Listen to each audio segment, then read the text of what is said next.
The first call came on a Monday morning.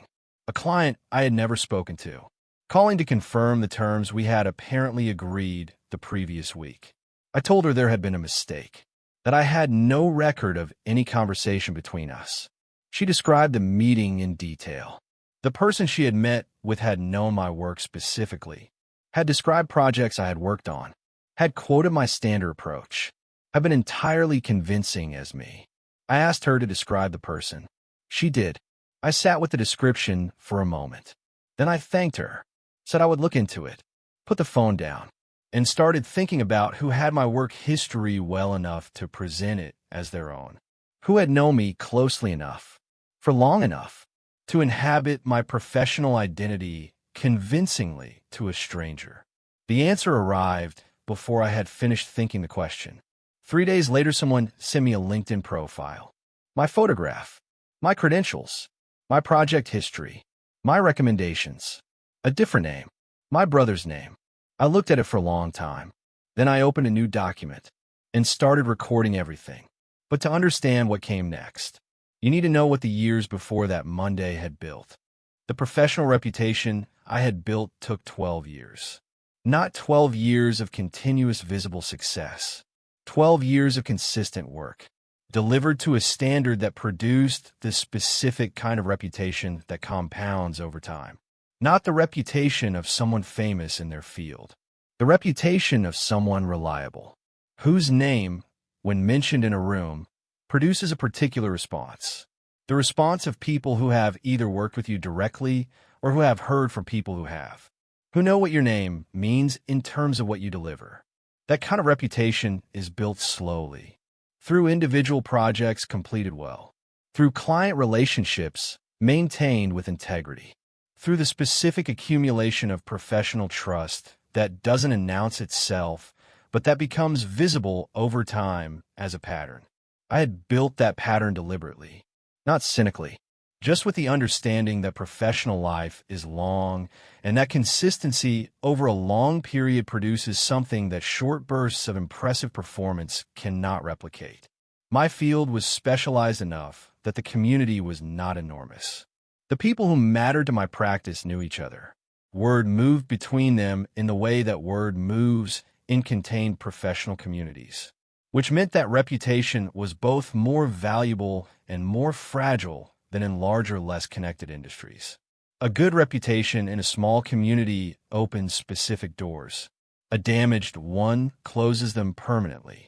I had understood that from early in my career and had operated accordingly. Thomas and I had grown up close. The specific closeness of two brothers who were only 3 years apart, who had navigated the same family, the same neighborhood, the same extended network of relationships that formed the background of a shared childhood. We had been genuinely close until our mid-20s, when the drift that sometimes happens between adult siblings had begun, not through any specific rupture, through the ordinary divergence of two people whose lives were moving in different directions. He had chosen a different path from mine, not a lesser path. Different. He worked in the same broad industry, had some of the same training, some of the same foundational knowledge, but had not built the specific reputation I had built, had not been consistent in the way I had been consistent, had moved between things, changed directions several times, never quite settling into the sustained focus that professional reputation requires. I had watched that pattern from a distance. Without judgment, people find their way differently. Some build linearly. Some explore before they settle. I had not assumed Thomas's path said anything more than that he was still finding his direction. We maintained a relationship, not close in the way we had been, but present. Family occasions, occasional contact, the particular maintenance of a sibling relationship that has thinned but not broken. He asked me questions about my work sometimes, about clients, about how I had built certain relationships, about the specific approach I took to particular kinds of projects.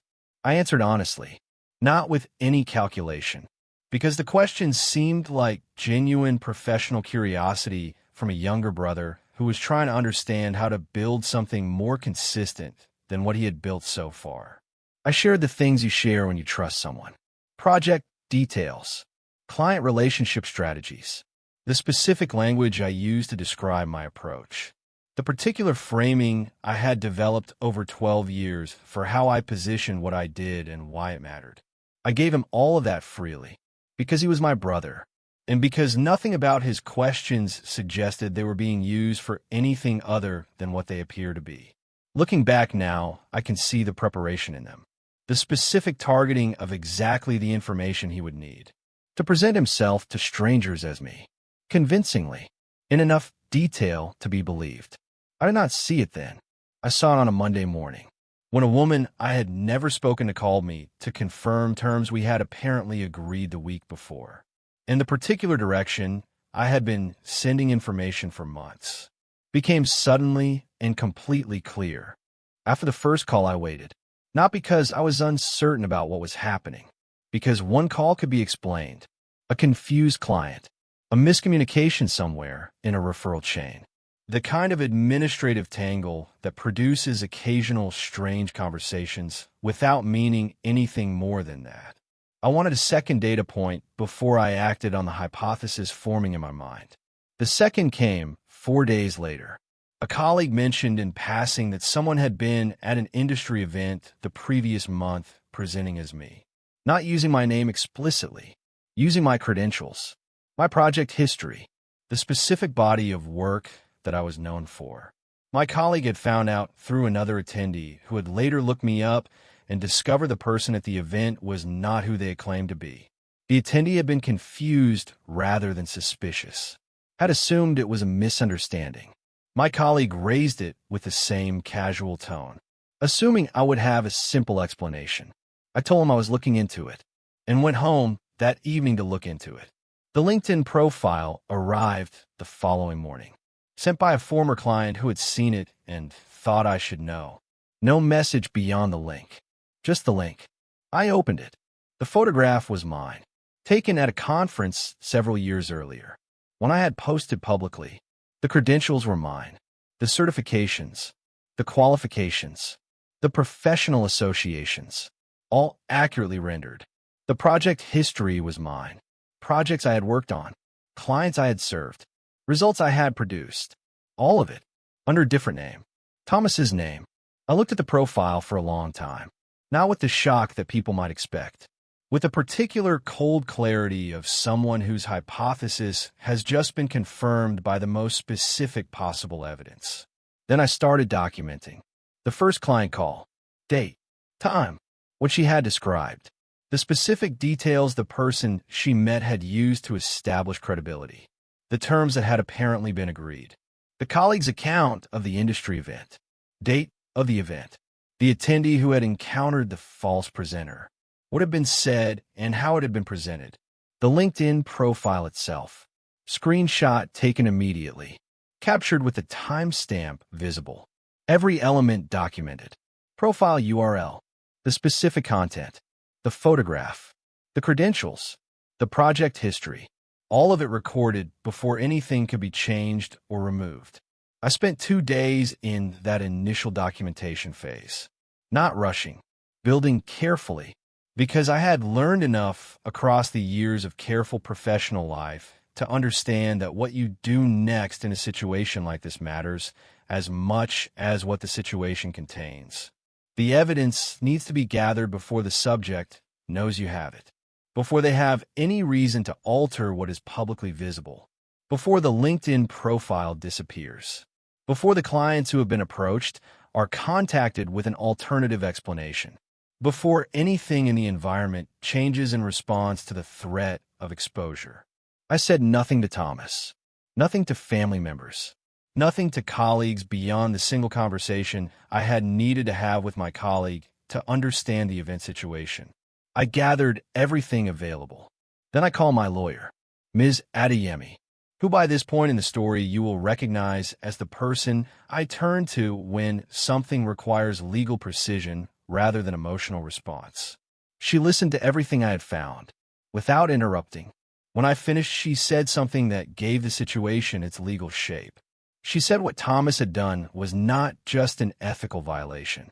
It was a series of specific legal wrongs: identity fraud, misrepresentation to clients, potential contract fraud in any engagement he had won by presenting himself as me, intellectual property violation in the use of my professional materials, and potentially more depending on what the investigation produced.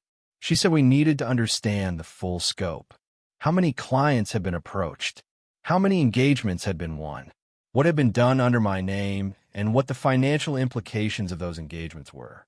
She said we needed that picture before we moved, because the picture would determine what the appropriate legal response looked like, and because understanding the full scope prevented him from later minimizing what had happened to whatever we had directly documented.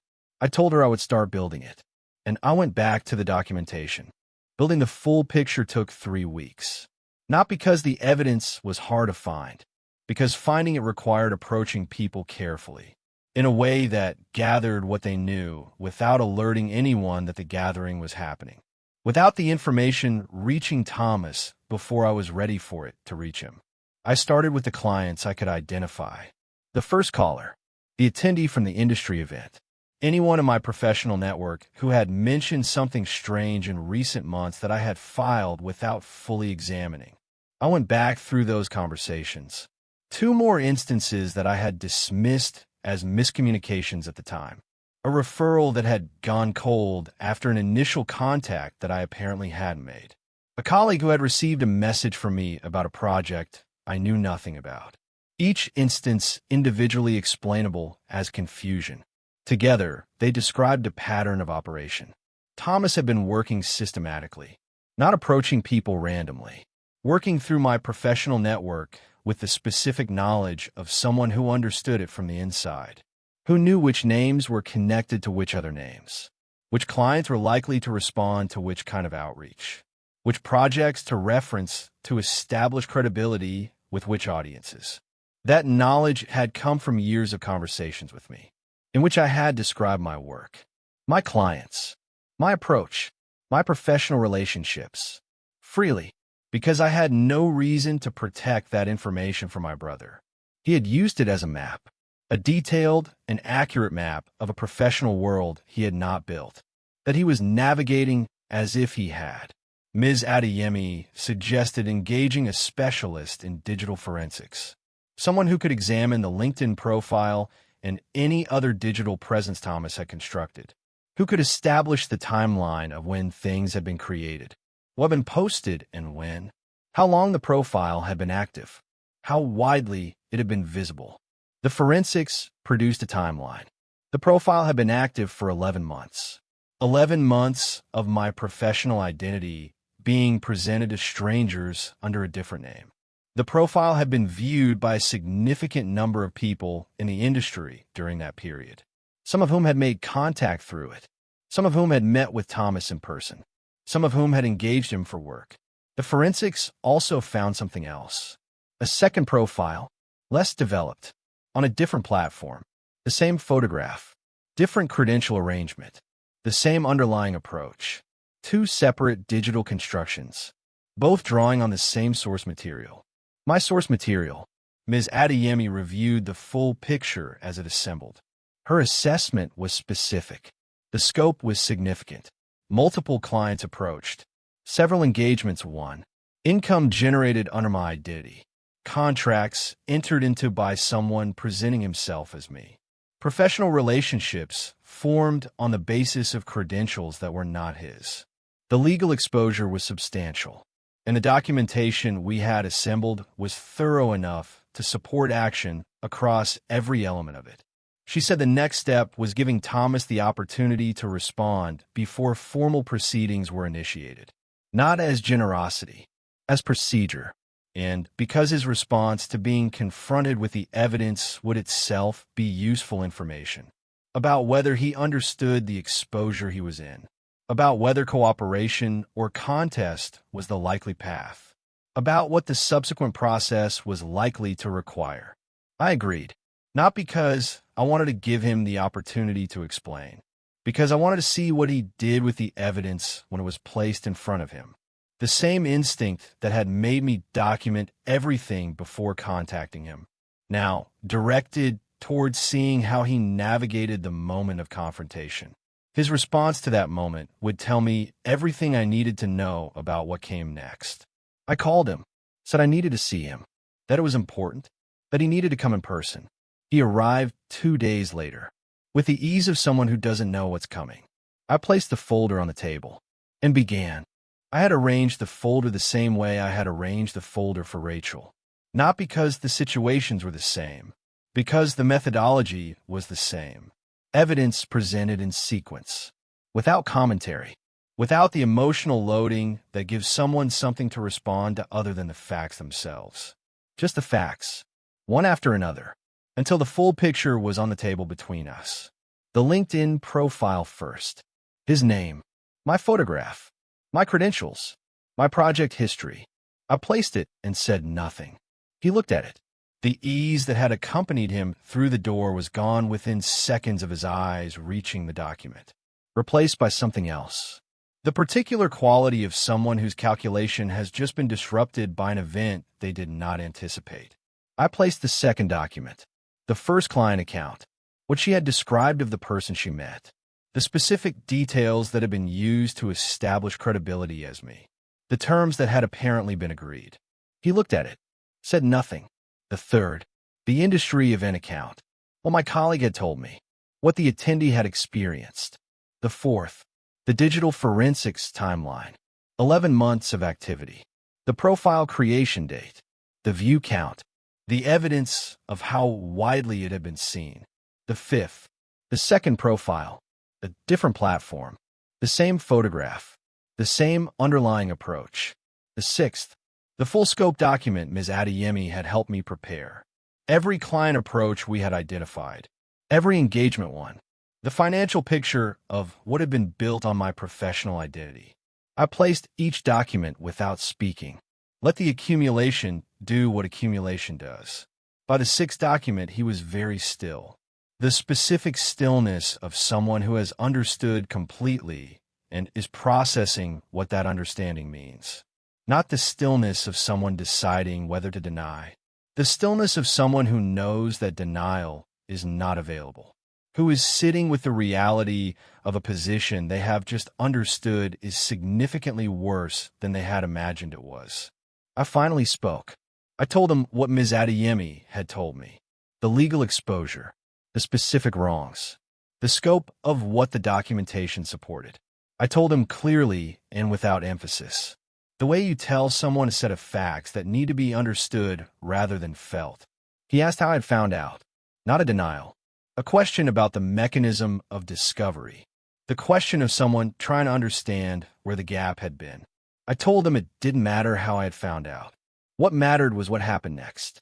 He asked what I was going to do. I told him that depended on him. That there were two paths from this conversation. The first path was full cooperation. Every client he had approached under my identity identified and communicated to Ms. Adeyemi. Every engagement disclosed. Every financial benefit quantified. The profiles taken down immediately. And complete cessation of any further use of my professional identity in any form. If that path was taken, the legal proceedings would be shaped by his cooperation. Ms. Adeyemi had been clear about what cooperation meant for the trajectory of the case. It changed it significantly. The second path was contest, in which case Ms. Adeyemi would proceed with the full scope of what the documentation supported.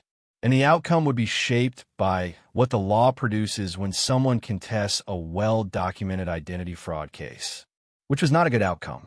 He was quiet for a long moment.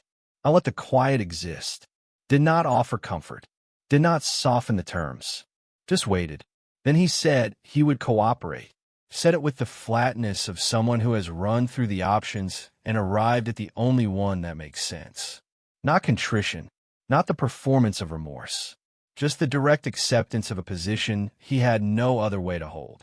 I told him to contact Ms. Adeyemi the following morning, that she would walk him through what cooperation required, that I expected him to be complete and accurate in everything he disclosed, that anything held back would be identified and would change the trajectory of the proceedings. He nodded. I stood. He stood. We were two people who had grown up in the same house, who had been close in the specific way that brothers who are close, and who were standing in a room where what that had been was permanently over. Not because I had decided it was over in that moment, because what he had done had made it over long before I found out. He left. I closed the door and called Ms. Adeyemi. Thomas contacted Ms. Adeyemi the following morning, as he had said he would. She briefed me on the initial conversation, said he had presented as cooperative, that the first disclosure session had produced a list of clients he had approached and engagements he had won. The list was longer than what we had independently documented, which was itself information. It told me that our investigation had been thorough but not complete, that there were approaches and engagements we had not found, that the scope of what he had built on my identity was larger than the picture I had been working from. Ms. Adeyemi said the fuller picture changed the financial calculation, that the quantification of what had been generated under my identity was more significant than the conservative estimate we had been using, that the legal exposure he was in had expanded with the disclosure, not because he had done himself damage by disclosing, because the actual scope was larger, and the actual scope was now on the record. I processed that information without letting it change my approach. The cooperation path had been offered. He had taken it. The terms of that path applied regardless of what the cooperation revealed. What it revealed affected the remedy, not the principle of how we were proceeding. Ms. Adeyemi worked through the cooperation disclosure over several weeks, each session producing additional information, each piece of information added to the documented record, the clients identified, the engagements disclosed, the financial benefit quantified, and alongside the disclosure process, the remediation. The profiles came down within 24 hours of the initial conversation with Ms. Adeyemi. Both of them, the LinkedIn profile, the secondary profile on the other platform, gone. The clients who had been approached were contacted through Ms. Adeyemi with a formal communication explaining what had happened, that the person they had engaged with had not been me, that my professional identity had been used without my knowledge or consent, that the engagements they had entered into had been conducted under false representation, that I had not authorized any of it, that I was aware and was addressing it through appropriate legal channels. Those communications were handled carefully, not just legally carefully, professionally carefully, because the people receiving them were members of my professional community. Some of them were existing contacts whose relationship to me needed to be restored to its accurate basis. Some of them were potential contacts who had formed a first impression of me through Thomas, an impression I had not created and did not want to have representing me. Ms. Adeyemi's communications were precise enough to clarify the situation without being inflammatory. They established the facts clearly, expressed my regret that these individuals had been placed in this position, and invited them to be in contact with me directly if they wanted to understand more. Several of them took that invitation. The conversations that followed were among the more unusual professional conversations I had experienced. People who believed they had met me and discovered they had not, who were processing the specific disorientation of understanding that something they had believed was real had been constructed.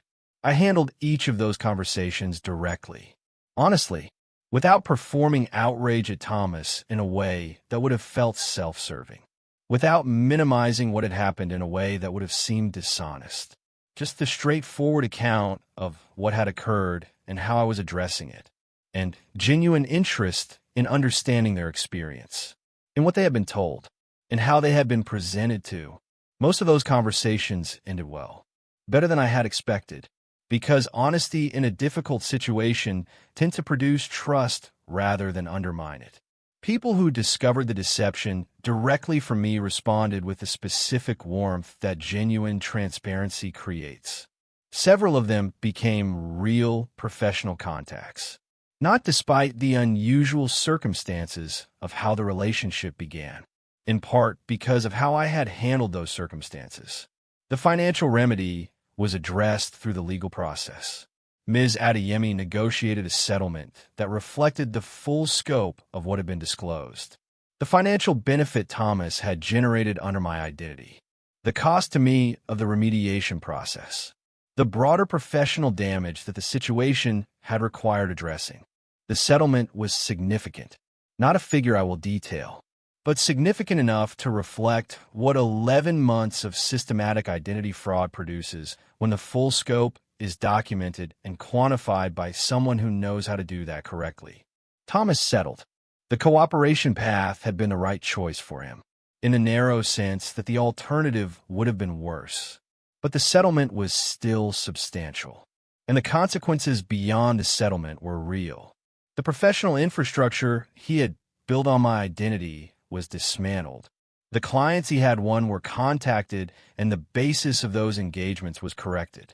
The relationships he had formed presenting himself as me were revealed as having been formed under false representation. What remained of his professional position after the dismantling was not nothing, but it was significantly less than what it had appeared to be, and significantly less than what it would have become if the 11 months had continued unopposed. The formal legal process concluded about 5 months after the initial confrontation. Ms. Adeyemi sent the confirmation. Settlement executed. Profiles down. Client communications completed. Financial remedy received. The documented record of what had happened existing in the appropriate places. I read the confirmation, thanked her for everything she had done, put the phone down, and sat with the conclusion of something that had required sustained attention for months. The particular quality of a process that has run correctly arriving at its correct end.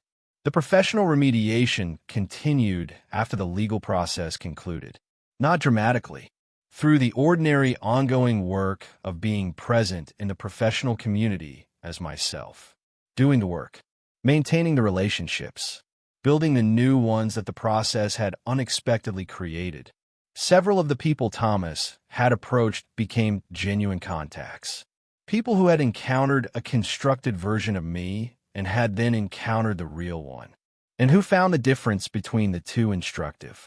Not just about the situation, about the quality of the work, because Thomas had been able to present my credentials and my history, but he had not been able to replicate what those credentials and that history had actually produced. The quality of what I delivered in the engagements that followed was different from whatever they had experienced in the engagements he had conducted.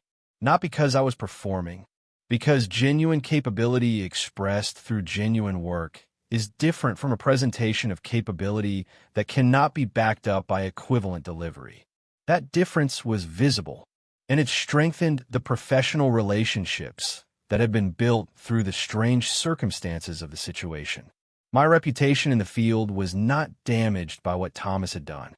In some ways, it was strengthened, not because identity fraud is good for a professional reputation, because how a person handles a serious challenge to their professional identity says something about them, and how I had handled it had said specific things. That I was methodical, that I was thorough, that I had dealt with something serious without losing composure, without public drama, without the particular messiness that these situations sometimes produce when they are handled reactively rather than deliberately. The community had observed how it was managed, and the observation had produced the specific professional respect that comes from watching someone do something difficult correctly. I thought about what Thomas had actually believed he was doing, not the mechanics of it, the internal logic. The story he must have been telling himself across 11 months of presenting himself as me. I don't know what that story was. I know the facts of what he did. The internal narrative that made it possible is something I can only speculate about. Maybe he had told himself it was temporary, a bridge to something of his own, a way of getting access to opportunities that his actual credentials couldn't reach. Maybe he had convinced himself that the line between using something as a model and using it as an identity was thinner than it is. Maybe he had told himself I would never find out. or that if I did the damage to me would be manageable while the benefit to him would be substantial. Whatever the story was, it had not accounted for a first client calling to confirm terms, or a colleague mentioning an event, or someone sending a LinkedIn link, or a brother who had spent 12 years building something carefully and who understood exactly what it was worth protecting. My relationship with Thomas after the settlement is the thing I find most difficult to describe accurately. Not because it is complicated in an unresolvable way, because it doesn't fit easily into the categories available. He is my brother. He did what he did. Both of those things are simply and permanently true. We are in contact at the level that family obligation requires. My parents are alive. They do not know the full story. I chose not to tell them, for reasons similar to the reasons I chose not to tell the family about Rachel. Not because the truth doesn't matter, because what telling them would have produced in their lives is not something I wanted to produce. The relationship between them and Thomas is theirs to have, not mine to damage. My relationship with Thomas is my own, permanently adjusted, without requiring their involvement in that adjustment. He knows what he did. I know what he did. The documentation exists. The settlement exists. The consequences of what he built on a stolen foundation exist. All of that is on the record, without my parents needing to carry it. I think about the 12 years sometimes. The specific accumulation of work that had produced the reputation Thomas had found valuable enough to steal. There is something in that specific irony that is worth sitting with. He had not chosen a stranger's identity to borrow. He had chosen mine, which meant he had assessed the professional identities available to him and decided mine was the most valuable, the most credible, the most likely to produce what he was looking for. That assessment was a kind of recognition. Strange, backwards, arrived at through the worst possible means, but a recognition nonetheless, of 12 years of work that had produced something worth stealing. I don't hold on to that as comfort. It is just a true thing about the situation, and true things are worth noting, even when they arrive in strange forms. The work continues. The professional relationships continue. The reputation continues to compound in the way that consistent work over a long period causes reputation to compound. Slowly, without announcement, through the accumulated weight of delivery over time. It was always going to be that way. Thomas had borrowed the credential. He had never had access to what produced it. And what produces a reputation is not the credential itself. It is the 12 years of consistent work underneath it, which remains entirely mine, untouched, undimmed, built on a foundation that no one can borrow, because it lives entirely in the doing. And the doing has always been the only part that mattered. You can steal someone's credentials. You cannot steal the work that earned them. And the work is always what people find out is real. If this story resonated with you, the documentation, the methodical response, the reputation built on something that cannot be taken, leave it in the comments. I read every one, and the next story is already waiting for you.